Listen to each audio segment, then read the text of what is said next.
Kehidupan seperti roda, di mana siklusnya berputar tiada henti.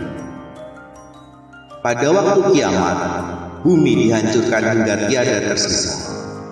Seluruh kehidupan musnah dan bumi lenyap.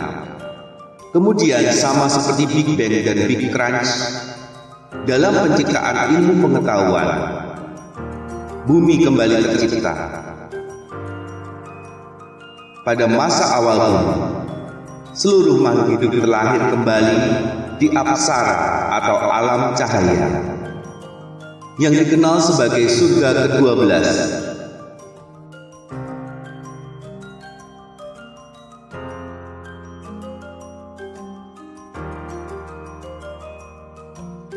Jangan lupa like dan subscribe sebelum menonton video selengkapnya.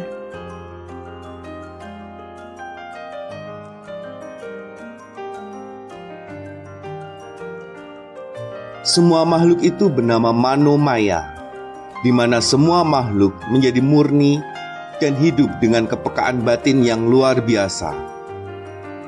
Tanpa materi, semua makhluk nampak bercahaya, melebihi terangnya bintang-bintang di langit dan lebih terang daripada matahari.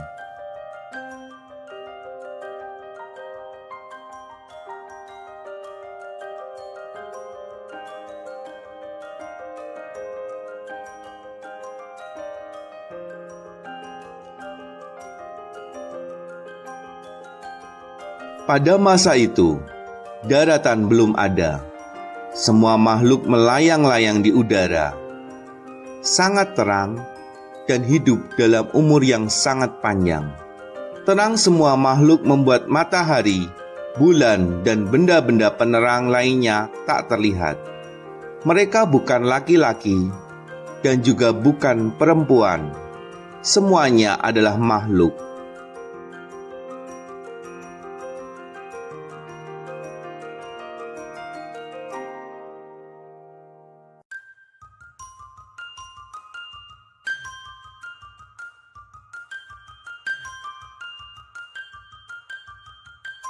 Sama seperti proses menanak nasi, di mana air kemudian menjadi surut, begitulah tanah muncul ke permukaan bumi.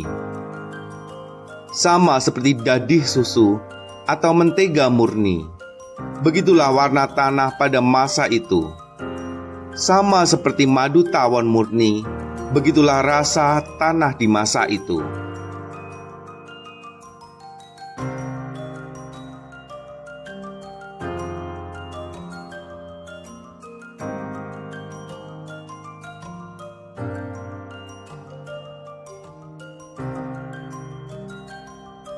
Kemudian makhluk-makhluk itu mencoba mencicipi rasa dari tanah dengan jari mereka. Dari situ timbullah keinginan untuk merasakan lagi. Di titik itulah timbul keinginan yang mendorong pada keserakahan.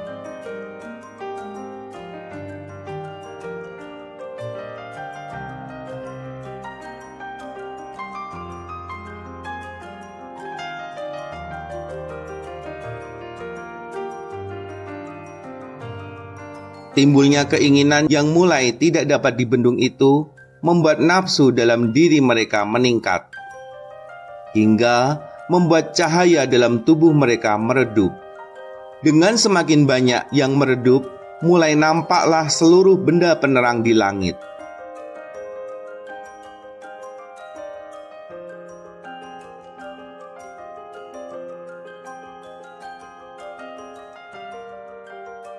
Dengan menikmati sari tanah tersebut, kemudian makhluk-makhluk tersebut semakin memadat dan terbentuklah makhluk hidup.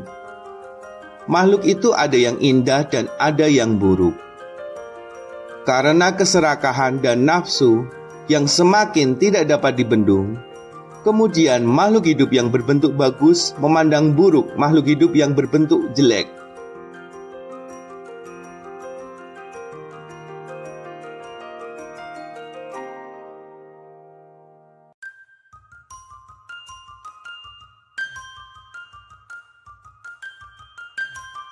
Setelah itu, sari tanah menjadi lenyap dan muncullah bumi Papatiku.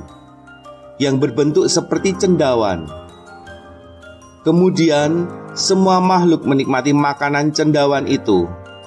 Namun karena kesombongan, kemudian tanaman itu pun lenyap.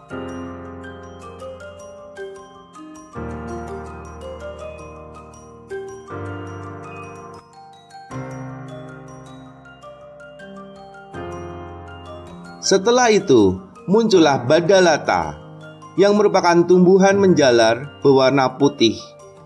Rasanya seperti madu tawon murni. Dengan memakan makanan ini, tubuh makhluk hidup menjadi semakin jelas. Dengan hal ini, mereka yang memiliki tubuh indah menjadi semakin sombong. Kemudian, tumbuhan yang menjalar tersebut lenyap.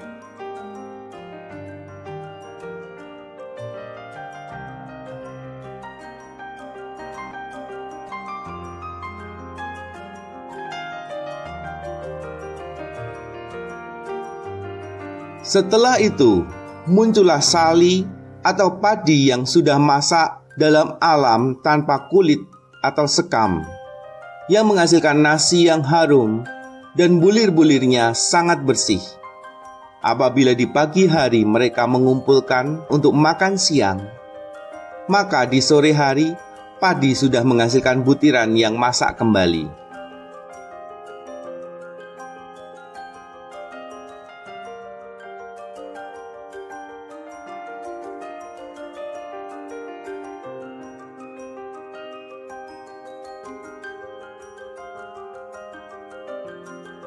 Dengan hal tersebut, tubuh semua makhluk menjadi semakin jelas. Wanita semakin jelas kewanitaannya, dan laki-laki semakin jelas kelelakiannya. Dengan demikian, semua makhluk saling mengamati, dan mereka terbakar oleh nafsu, yang membuat mereka saling berhubungan.